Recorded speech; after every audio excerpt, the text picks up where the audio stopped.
Welcome to week 6 and welcome Nikki. Hi Prashant, great to be here. It's the last week of the course and it's the last week of the entire specialization. It's kind of sad and exciting at the same time. It's a great journey that everyone's been on, isn't it, Nikki? It really is, and we've covered a huge amount of ground. Whether you started from zero in our Excel Essentials course or you've come on later just to consolidate your skill set, I'm sure everyone is going away with a lot of new additions to their Excel toolset. Now the Excel toolset, employers time and time again are telling us that that's the key thing that they want their employees to have. So what exactly are we focusing on this week? Well, this week we've saved the best for last. We're going to look at how we can design professional dashboards. Dashboards, these have become popular in recent times. Why exactly are they becoming popular?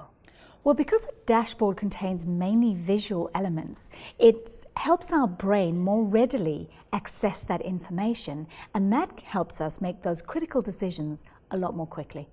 So where can we start when it comes to constructing a dashboard in Excel? Well, we're going to start at the beginning. So the first thing we have to know is, what is the purpose of the dashboard?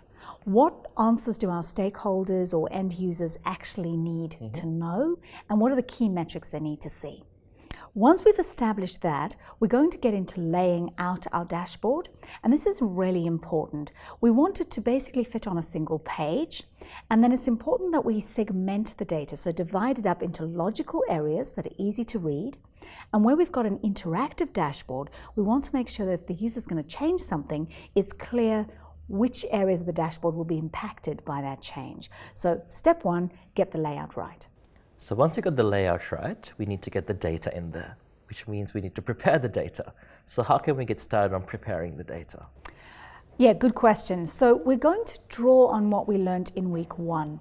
And we want to get that clear separation of our inputs, our calculations, and then of course our presentation, which in this case is our dashboard. So once we've got a separate area where we're going to do our calculations set up, we're going to again think about those key principles. We need our formulas to be robust, we need them to be responsive, and of course we need them to be accurate. So we're going to draw on all the techniques we've been using, tables, named ranges, good formulas, well constructed, and of course pivot tables to then create the data that we're going to use in our dashboard. So after this, we can start constructing our dashboards then? Absolutely. And that's what we'll focus on for the rest of the week. We're going to keep in mind that what we're trying to do is give key metrics to our users. So we need to make sure we're answering the business questions, but we're going to look at how we can use Excel tools to construct the visual elements that will give them the answers.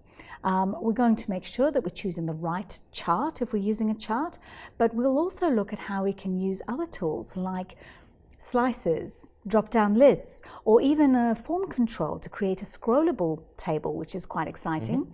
And we'll even look at how we can create a gauge chart. So some fairly exciting features, but at the end of the day, we want a nice clean dashboard that will answer our stakeholders' questions.